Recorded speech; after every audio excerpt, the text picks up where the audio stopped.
میں اللہ کا جتنا شکر ادا کروں کم ہے۔ بحمد اللہ تعالی میرے ساتھ پوری دنیا میں ایک بہت بڑی جماعت افراد کی ایسی کھڑی ہو رہی ہے کہ جو اپنے جینے اور مرنے کو سنت کے مطابق بنانا چاہتے ہیں۔ اور آؤ میں آپ کو دعوت دیتا ہوں، ہم سب مل کر مرد خواتین یہ فیصلہ کریں کہ ہم نے اپنی خوشیاں اور اپنے غم رسول اللہ صلی اللہ علیہ وسلم کو دیکھ کر چلانے۔ خوشی تھی تو نبوت کا طرز کیا تھا، غم تھا تو نبوت کا طرز کیا تھا، ہم نے ان کو رسول اللہ صلی اللہ علیہ وسلم کی سنت کے مطابق لے کر چلنا ہے۔ کیوں؟ خاندان نے، ہمارے قبیلے نے، ہمارے دوستوں نے ساتھ چھوڑ دینا ہے، قبر میں بھی ہمارے پیغمبر پاک صلی اللہ علیہ وسلم نے کام آنا ہے، حشر میں بھی ہمارے پیغمبر کی شفاعت ہونی ہے۔ اپنے رسول صلی اللہ علیہ وسلم کو ناراض مت کریں۔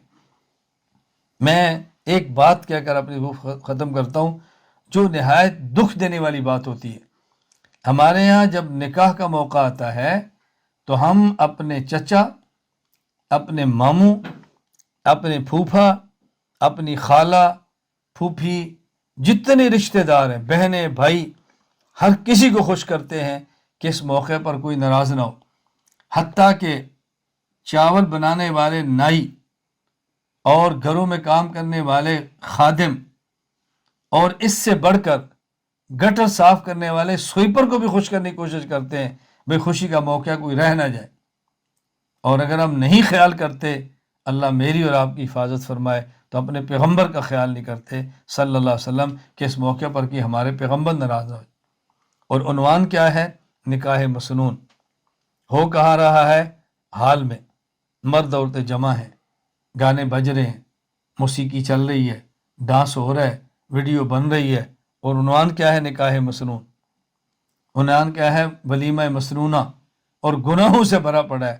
میں خدا کا واسطہ دے کر کہتا ہوں، ہم یوں رسول اللہ صلی اللہ علیہ وسلم کی سنتوں کو ذبح نہ کریں، رسول اللہ صلی اللہ علیہ وسلم کی مبارک سنتوں کا مذاق نہ اڑائیں۔ ہم پیغمبر پاک صلی اللہ علیہ وسلم کے دین کے داعی بنیں اور اپنے عمل سے بنیں، زبان سے نہیں، اپنے عمل سے ہم دین کا داعی بنیں۔